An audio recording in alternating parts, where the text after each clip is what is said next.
안녕하세요. Eat 바이블입니다.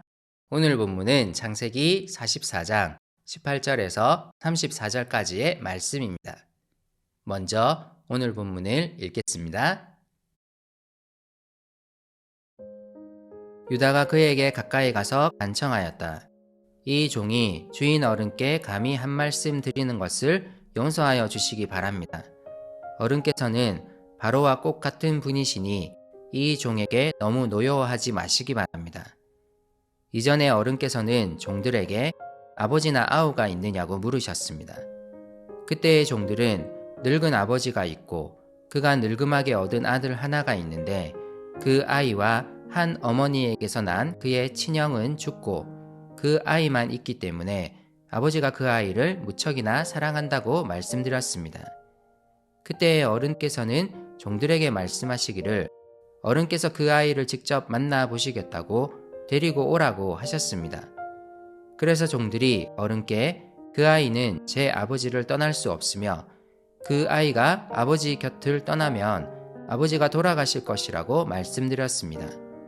그러나 어른께서는 이 종들에게 그 막내 아우를 데리고 오지 않으면 어른의 얼굴을 다시는 못 볼 것이라고 말씀하셨습니다. 그래서 종들은 어른의 종인 저희 아버지에게 가서 어른께서 하신 말씀을 다 전하였습니다.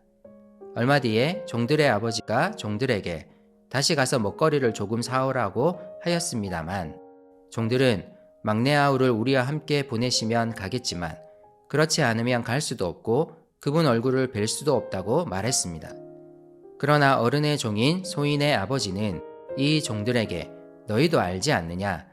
이 아이의 어머니가 낳은 자식이 둘뿐인데 한 아이는 나가더니 돌아오지 않는다. 사나운 짐승에게 변을 당한 것이 틀림없다. 그 뒤로 나는 그 아이를 볼 수 없다. 그런데 너희가 이 아이마저 나에게서 데리고 갔다가 이 아이마저 변을 당하기라도 하면 어찌하겠느냐? 너희는 백발이 성성한 이 늙은 아버지가 슬퍼하며 죽어가는 꼴을 보겠다는 거냐? 하고 걱정하였습니다. 아버지의 목숨과 이 아이의 목숨이 이렇게 얽혀 있습니다. 소인이 어른의 종, 저희 아버지에게 되돌아갈 때에 우리가 이 아이를 데리고 가지 못하거나 소인의 아버지가 이 아이가 없는 것을 알면 소인의 아버지는 곧바로 숨이 넘어가고 말 것입니다. 일이 이렇게 되면 어른의 종들은 결국 백발이 성성한 아버지를 슬퍼하며 돌아가시도록 만든 꼴이 되고 맙니다. 어른의 종인 제가 소인의 아버지에게 그 아이를 안전하게 다시 데리고 오겠다는 책임을 지고 나섰습니다. 만일 이 아이를 아버지에게 다시 데리고 돌아가지 못하면 소인이 아버지 앞에서 평생 그 죄를 달게 받겠다고 다짐하고 왔습니다. 그러니 저 아이 대신에 소인을 주인 어른의 종으로 삼아 여기에 머물러 있게 해주시고 저 아이는 그의 형들과 함께 돌려보내 주시기를 바랍니다. 저 아이 없이 제가 어떻게 아버지의 얼굴을 뵙겠습니까? 그럴 수는 없습니다. 저의 아버지에게 닥칠 불행을 제가 차마 볼 수 없습니다. 막내 아우 베냐민이 사로잡히자 형제들은 모두 함께 이집트로 돌아옵니다. 요셉의 이야기에서 이 장면은 형제들이 이제 달라졌음을 보여주는 상징적인 장면입니다. 그들은 이전에 그의 아우 요셉을 버렸을 때의 잘못을 되풀이하지 않으려 합니다. 그것이 하나님 앞에서 저지른 죄였음을 깨닫고 이제는 그와 같은 죄를 짓지 않으려 애쓰고 있습니다. 형제들 중 유다가 주도적으로 이 일을 이끌어갑니다. 그는 아버지 야곱에게 베냐민을 반드시 데리고 오겠다고 약속했습니다. 그는 아버지에게 한 약속을 지키기 위해 베냐민을 지키기 위해 최선을 다하고 있습니다. 그는 이집트의 총리 요셉에게 간청합니다. 요셉 앞에서 하는 유다의 연설은 창세기에서 한 개인이 하는 가장 긴 연설입니다. 창세기는 유다의 말을 매우 길게 기록함으로써 그가 베냐민을 구하기 위해 정말 최선을 다했음을 보여주고 있습니다. 그리고 유다의 연설에 가장 많이 반복되는 단어는 아버지입니다. 이 단어는 무려 14번이나 반복됩니다. 아버지 야곱은 요셉 그리고 그 다음에는 베냐민을 편애했습니다. 하지만 지금 유다는 아버지를 위해 최선을 다하고 있습니다. 이 가정에 회복이 일어나고 있음을 볼 수 있는 장면입니다.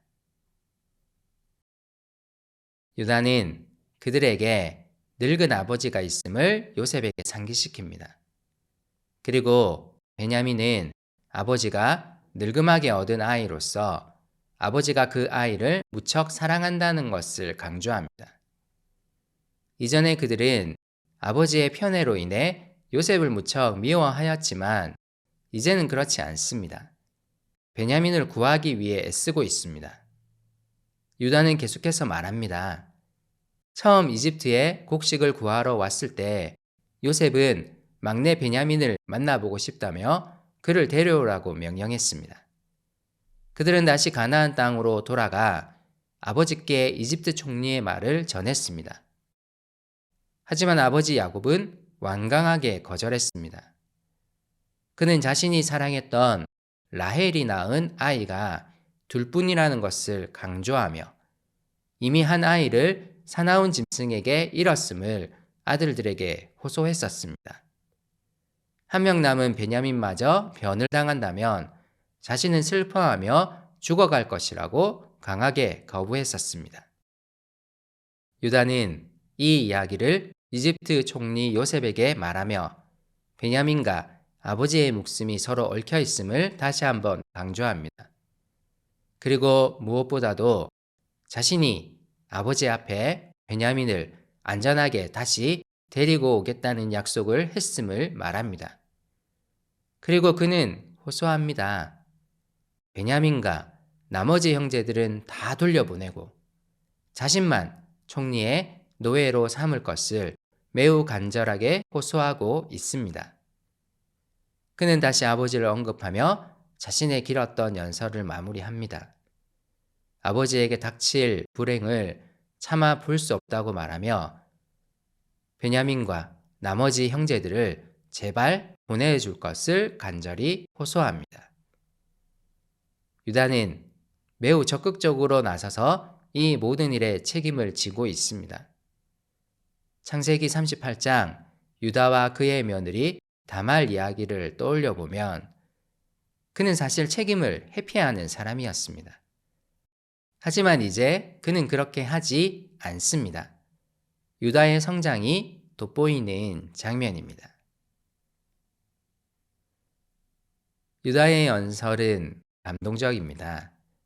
그는 자신들의 죄를 솔직히 인정했을 뿐만 아니라 그가 한 약속을 지키기 위해 베냐민을 구하기 위해 자신을 희생하려 합니다.